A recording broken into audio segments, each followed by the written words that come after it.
ক্ষেত্রফল এ এসি সমান পাই আর স্কোয়ার। পাই এর মান তো আমরা জানি, পাই না লিখলেও হবে। এখন আর স্কোয়ার, আর এর মান হচ্ছে 1.9695 স্কোয়ার।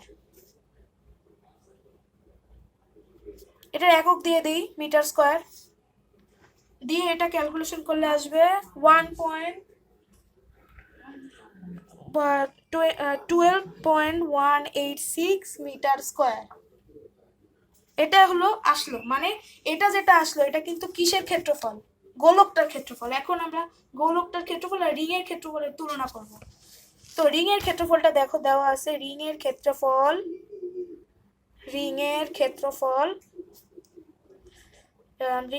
দেখো কত এখানে।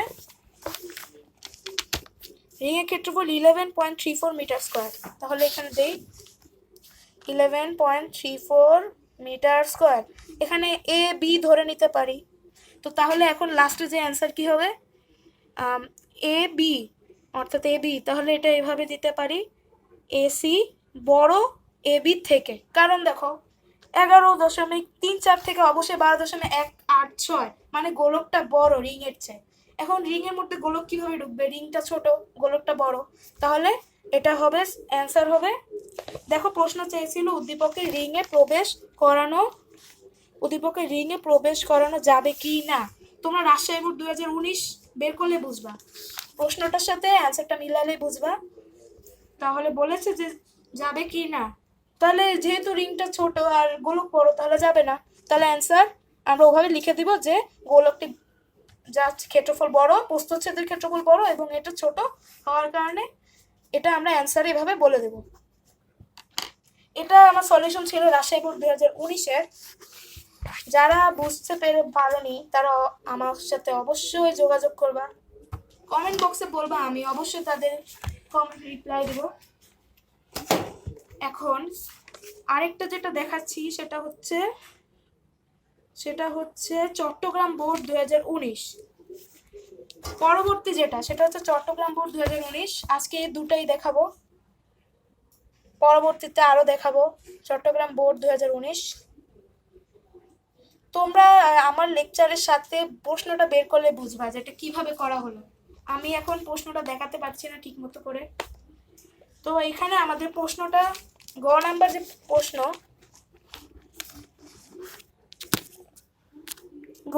প্রশ্নটা হচ্ছে 38 ডিগ্রি সেলসিয়াস তাপমাত্রা ইস্পাতের পাতের দৈর্ঘ্য নির্ণয় করো। তো পাতের দৈর্ঘ্য নির্ণয় করব। তো এখানে দেখো দেওয়া আছে তাপমাত্রা 30 ডিগ্রি সেলসিয়াস, তাপমাত্রা হচ্ছে 30 ডিগ্রি সেলসিয়াস, তাপমাত্রা 30 ডিগ্রি সেলসিয়াস। আর এটার দৈর্ঘ্য দেওয়া আছে 144 মিটার। আর দৈর্ঘ্য প্রসারণের সূত্র যে আমরা জানতাম কি, আলফা। সূত্রটা আমি লিখে দেখাই। দৈর্ঘ্য প্রসারণের সূত্রটা ছিল আলফা L2 মাইনাস L1, নিচে দিতাম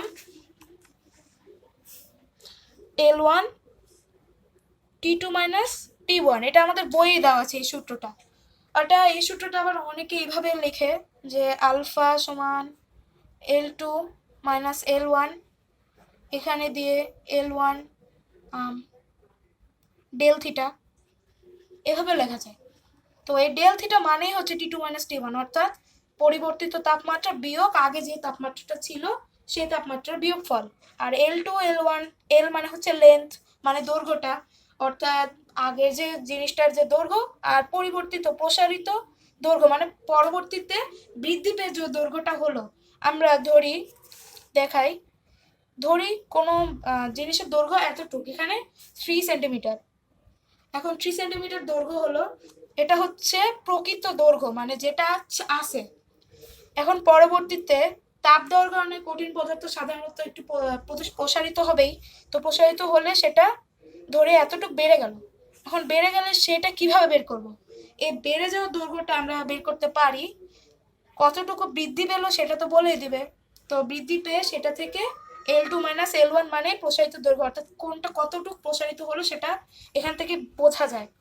তো আমাদের প্রশ্নটা দেখো, 38°C তাপমাত্রায় ইস্পাতের পাতের দৈর্ঘ্য। তো এখানে দেখা যাচ্ছে ইস্পাতের আয়তন প্রসারণ দৈর্ঘ্য সহগ দেওয়া আছে, আয়তন প্রসারণ দেওয়া আছে। এখন আয়তনের জন্য আমরা জানতাম গামা, যেহেতু ক্ষেত্রফলের জন্য আমরা জানি ক্ষেত্রফলের জন্য বিটা, আয়তনের জন্য ছিল গামা।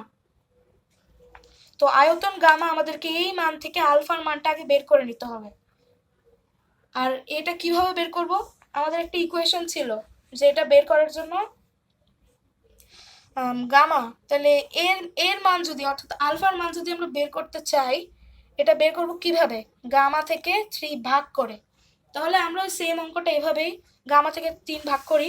তাহলে এখানে গামার মান দেখো 33 ইন্টু 10⁻6 আছে। তাহলে এখানে গামার মান 33 ইন্টু 10⁻6 দিলাম, এখন 3 দিলাম, এটা এখানে ইনভার্স 1 দিই, এটা ভাগ করলে আমাদের অ্যান্সার আসতেছে, ভাগ করলে আসতেছে 11 ইন্টু 10⁻⁻6 কেলভিন ইনভার্স 1। তো এটা আসতেছে, এটা কি বের হলো, আলফার মানটা আমাদের বের করলাম, যাতে করে আলফার মান দিয়ে আমরা পরবর্তীতে পাতের দৈর্ঘ্যটা নির্ণয় করতে পারি। তো পাতের দৈর্ঘ্যটা আমাদের কি, অবশ্যই L2, কারণ হচ্ছে পরিবর্তিত দৈর্ঘ্যটা আমাদের বের করতে বলছে। তো L2 হচ্ছে পরিবর্তিত দৈর্ঘ্য, আর L1 হচ্ছে যেটা দেওয়া থাকবে। তাহলে দেখো এখানে L1 দেওয়া আছে 144, এবার L2 বের করতে হবে। তাহলে আমরা আলফার যে সূত্রটা দেখলাম, আলফার সূত্র অনুযায়ী কি, সেম সূত্রটা প্রথমে লিখি, L2 মাইনাস L1 নিচে L1 T2 মাইনাস T1, তাই তো। তাহলে এখন এটা কিভাবে বের করব, আলফাকে আমরা এখানে L2 যদি বের করব, তাহলে এটা এপাশে আনি L2 মাইনাস L1, এখানে দেই alpha into L1 T2 minus T1।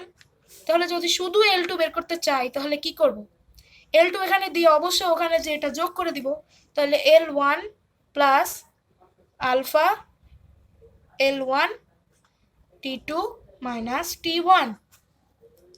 এখন T2 মাইনাস T1টা কি, কত আছে এখানে দেখো, T2 মাইনাস T1 কত, T2 মাইনাস T1 30° আর 38°, তার মানে এই দুটো থেকে বিয়োগ করলেও আমাদের আসবে 8°। কারণ এখানে দেখাই দেই, কিভাবে আসতেছে এটা 8°, অর্থাৎ T2 এখানে কত, T2 মাইনাস T1, T2 হচ্ছে 38°, কারণ এটা পরিবর্তিত তাপমাত্রা আগে ছিল 30°। তাহলে এটা বিয়োগ করলে আমাদের আসতেছে, এটা কেলভিন বানাই দিই, এটা বিয়োগ করলে আমাদের আসতেছে 8 কেলভিন। তাহলে আমরা এখানে T2 মাইনাস T1 দিব 8 কেলভিন। তো L2 বের করি, L2 বের করার জন্য L1 এর মান আমরা জানি 144, প্লাস আলফার মান তো আমরা বেরই করলাম, এই যে 11 ইন্টু 10⁻⁻6, সেটার সাথে আমরা L1 গুণ করি 144, এবার 8 কেলভিন আমরা এটা বের করে ফেলি। এখন এটা যদি ক্যালকুলেশন করি আমাদের অ্যান্সার আসবে 144.013, এটা কিন্তু মিটার, কারণ আমরা পরিবর্তিত দৈর্ঘ্য নির্ণয় করব। অ্যান্সার এটা।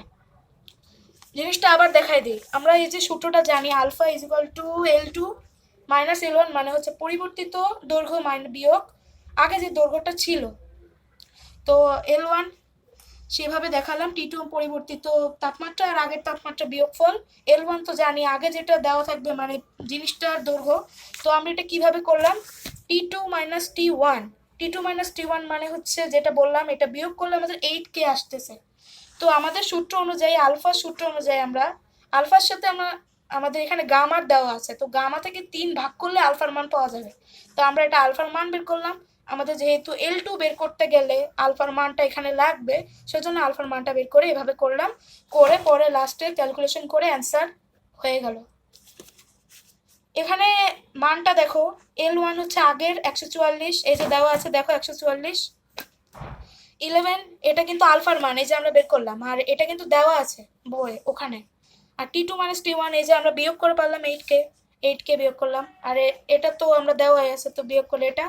আর L2 আমরা কেন বিয়োগ করা, আমরা তো প্রশ্ন জাগতে পারি যে L1 বের করবো না কেন, কারণ L1 হলো আগের যে দৈর্ঘ্য, প্রসারিত না আগের, এ দেখো 144 দেওয়া আছে, ওই জন্য L2টা আমাদের এভাবে বের করে নিতে হবে। তো আশা করি তোমরা বুঝতে পেরেছো, পরবর্তীগুলো আমি আপলোড করব। আজকের মতো এখানে, আসসালামু আলাইকুম।